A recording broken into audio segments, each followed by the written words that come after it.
we patrolled the President Cup Regatta. Harry Olivas. I served in the Navy during World War II. And after the World War II, I went in the Coast Guard, and I retired from the Coast Guard. Everybody I knew was in the Army or the Navy or the Marines. I wanted to go to war, defend my country. Alaska 1A, we're ready to go. The purpose of Honor Flight National is that we transport veterans free of charge back to Washington, D.C. to see the memorials that were built in their honor. This is just where our living quarters inside the school building. He asked me to tear up some of the flooring that in the area where we were working. My name is Donald L. Judd. I was in the Army Security Agency, sergeant when I worked in Korea. Oh, yeah, it's got a lot of history in this whole deal. We actually landed on 63 different airfields in Vietnam. He was always traveling and lived in Greenland off and on. Bruce Heedle, Air Force for 21 years. Okay, it's Ted Trueblood. That is my actual uniform from being in the Long Range Patrol. I've left Vietnam as a first lieutenant in the Army. That's the South Vietnamese flag right there. The history. People need to know history. It's important for people to know that some very dedicated people are willing to spend a few years of their life doing something for their country. Combat is different. These other guys are going to be shooting at you. And it gets all kinds of noise and confusion, and how do you keep this under control and manage it? You just can't really believe that you understand it until you actually see it in front of your face. We've had veterans say, and gentlemen that have gone on, and ladies who have gone on our flight that say, well, I'm not a veteran. I was not in combat. Just because he didn't go and dodge a bullet doesn't mean he's not a veteran.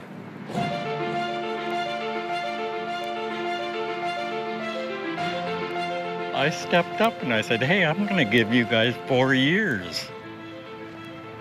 And they didn't seem to be grateful for it. God, I put my whole life on hold. God, I got out and I came home and it was a whole different world. As much as the people may have felt against the war, don't take it out on the soldiers because they have no control whatsoever. They were mistreated for a year in combat, and it wasn't their fault. They're not the politicians that made the decisions. Why take it out on them? They've already suffered.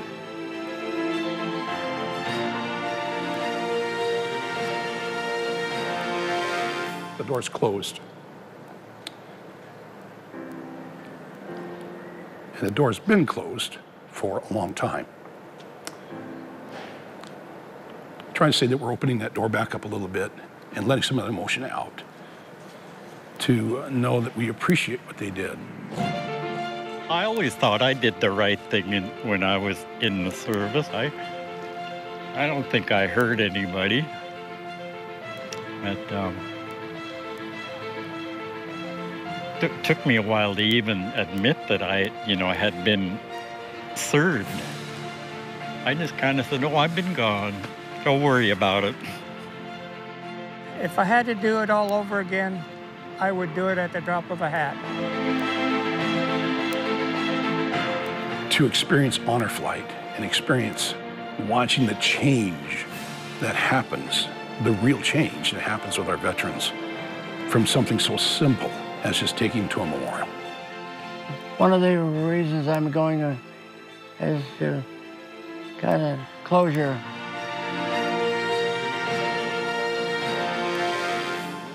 They're with their, the compadres, those that they served with, in one capacity or another. And to know that they've all gone through something. They all have experienced something.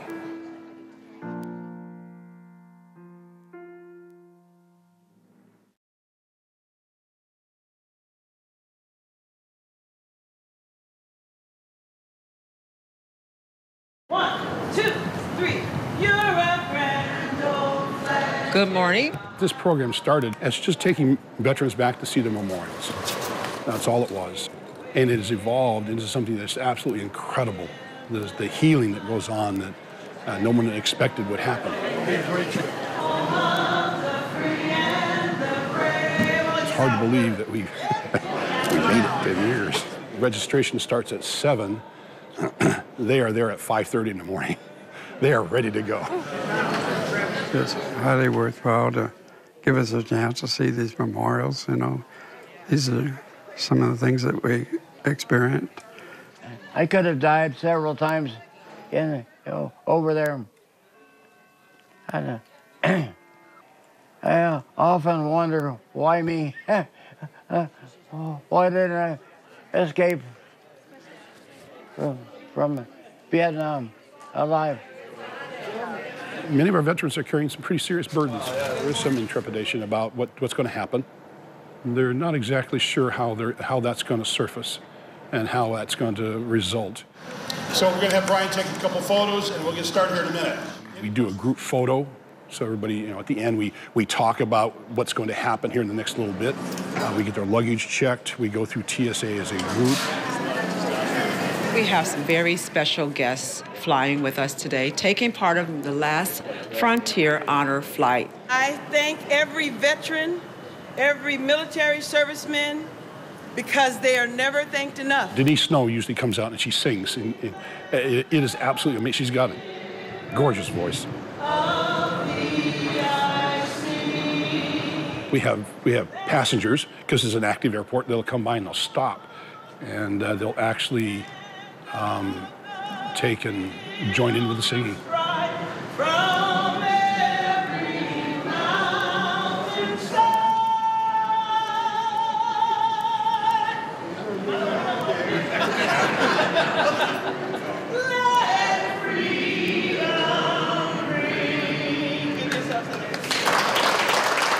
They're now starting to bond, and that being there, to being together and to have those patriotic songs sung stirs the emotions. It does, and gives them an opportunity to feel like this is going to be a good thing. Glory, glory, hallelujah.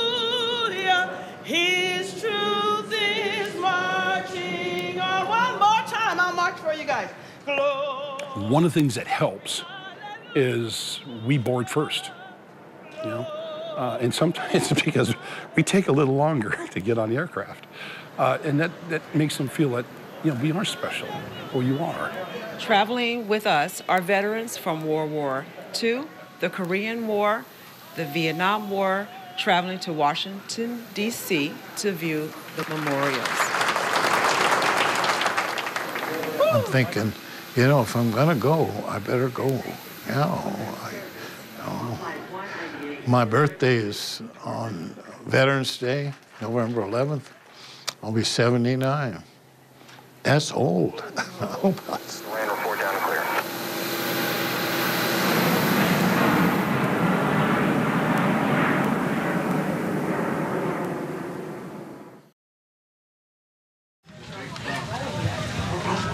Hello everyone in the terminal. This is veterans coming from flight out of Anchorage today.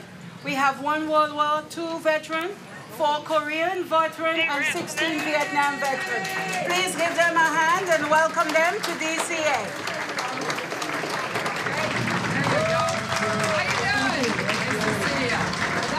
It's an honor. It's an honor, believe me. I didn't expect this at all, and it's just great. It's just great. It's very emotional as they walk through the airport that people are applauding. Been here years ago, but this will be the first time that I'll be able to see everything. Have fun. I'd like to go to the wall and see what's how you, well, it's a different feeling when you're there. And I'm with my brothers. We get in Wednesday night, we arrive, and then Thursday morning we get up and we hit the ground running. We drive over to the World War II Memorial. I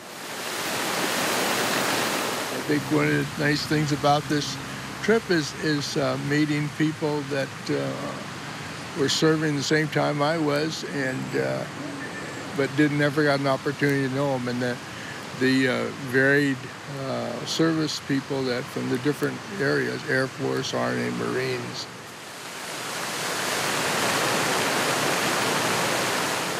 Show them the Alaskan pillar, and they all get to go over and get their picture with that. Load back on the bus, we go around the corner and up and pull in, and we unload, and we do the Lincoln Memorial, the Vietnam Wall, and the Korean Memorial are right there. Nice memorial. It is. I think it's very, very appropriate to see such a beautiful place here. The juniper bed that these troops are going through. The trees, perfect background for this. Oh, there it is. Good. How's it feel to see his name?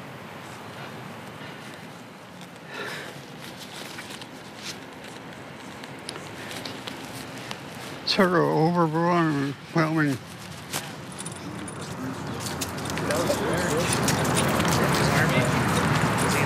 I've never taken the time to do what we're doing today and reflect and witness and view these great monuments.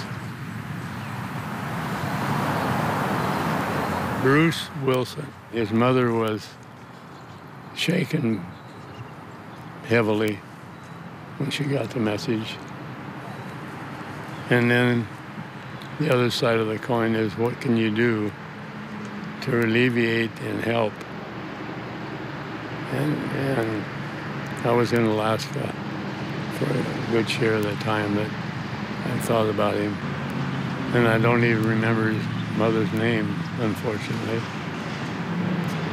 But I'm forgiven for that. Man on high.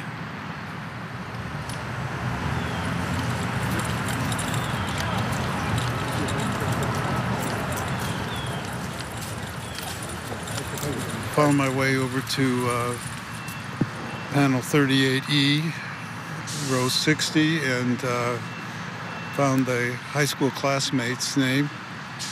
He was killed the 9th of February, 1968. 6 days later, I enlisted delayed entry on Valentine's Day. I saw way too many Marines coming out in body bags. So for me, it was a no-brainer. I enlisted in the Army. Harold Smith, North Des Moines High School, Des Moines, Iowa. We didn't run around in the same circles, but I knew him, and we were friends. And then we went our way after school, and it was just something I had to do. I had to say, goodbye, and I'll see him on the other side one day. We went over there in November of 1967 after training at Otis, and I returned in '68 and wound up going to Elmendorf Air Force Base. I'm a very emotional person, and I'm trying to hold it together here. I really am.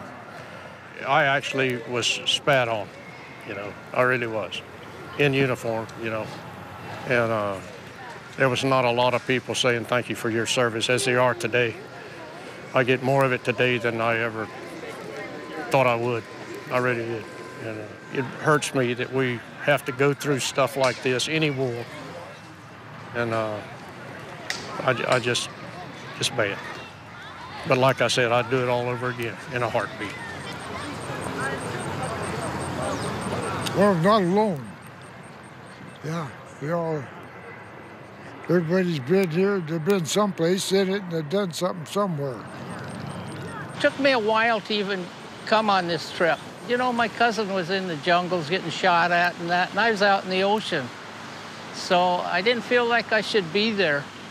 But the more I listen to these people, you were in the service, away from home. I did 3 cruises overseas. So to see this, what we've gone through, it's really exciting. A lot of emotion. For many of our veterans, this is a lot of emotion here.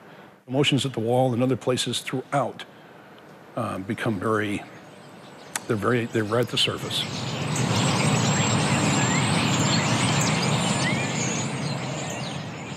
Sad in a way, glad in another way, because I really did want them to know how I actually felt. Most times I was scared. In Vietnam, I was scared.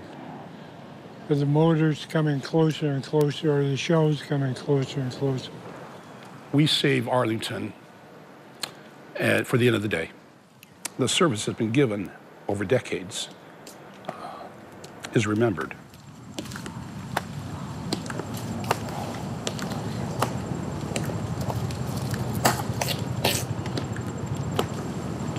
It's a moving experience for many to see that and to see the dedication and that plaza that they use for the walk. For military, that's sacred ground. We don't talk about our combat junk unless we're just among ourselves, usually. But that's just part of being in combat. I mean, you don't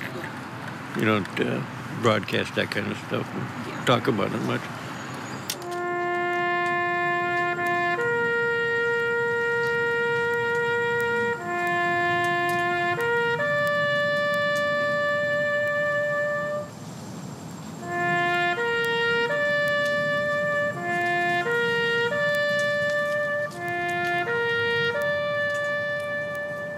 And we've had some veterans say, I can't do that right now.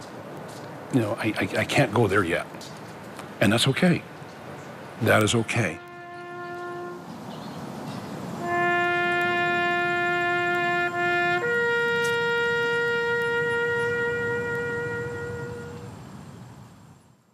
Combat tours to Vietnam, Alaskan native leader, and he trained 48 astronauts in underwater weightlessness simulation. We get up and we go to the Edward Hazy Airspace Museum. It is amazing. Wow. Yeah. It caused them to have to land in Sweden. Okay, Sweden was a neutral country during the war. I want to make sure that, you know, they see the things that they want, especially when we have a large group of Vietnam veterans like we had today, showing them some of the aircraft and the helicopters that many of them had and flew during the Vietnam War. It was kind of exciting to show them that. And then they contribute their stories to that too as well, so it's fun. I was in the Air Force for 4 years, from 1967 to 1971, and 1 year in Vietnam in 1969. A long time ago, but we did what we have to do. And we leave there and we run up to the Marine Corps Memorial, and we spend some time there. That is always a moving experience there in and of itself. I don't know, it's just something about looking at this that really means something to me. Yeah, he wouldn't ever talk anything about it before this. So you've learned more about his time in the war now than you have your entire life. For sure, and I'm 51. I saw, you know, how others came back. And I was so fortunate because I have everything. I'll probably lost a few of my mental facilities, but I'm one of the lucky ones. Lost some hearing, you know, working on helicopters. But the Lord blessed me and took care of me.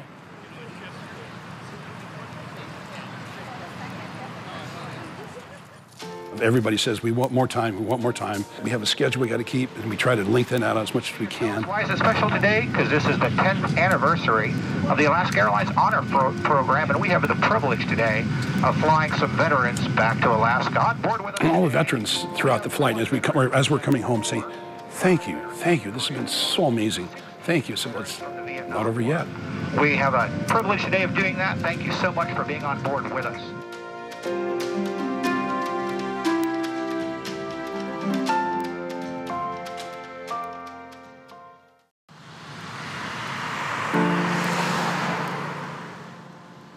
And the receptions we've had are just been fantastic. And when we first got back from Vietnam, it wasn't that way. It was, you know, they gave some of us kind of a hard time. Yeah, the first thing almost everybody did, they got off the plane and changed uniforms. Didn't have any hair, so everybody knew we were vets coming home, but yeah, it was not a pleasant time. If they ever understood what most of those soldiers went through in that year that they were in Vietnam, they would never treat them like that. You know, we were called names. I was never spit on, but you know, we were really not welcomed. I mean, there were great times, but there were not so great times. I like to think of the great times. Our veterans get something they did not get. Invariably, none of them got a welcome home. Bam. Right. Quick. March.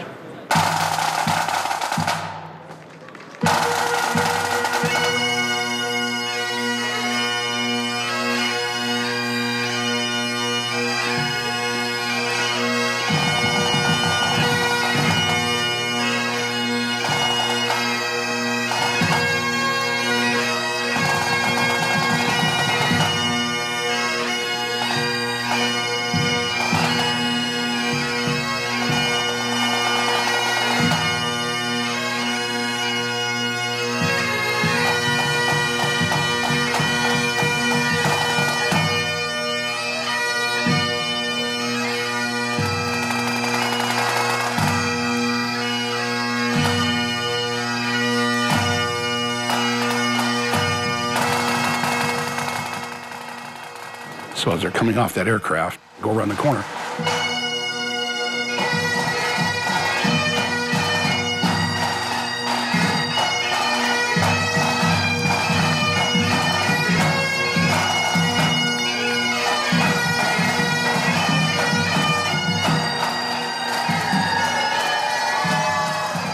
They have signs and flags and people cheering and family members and members of the community there, walking them home.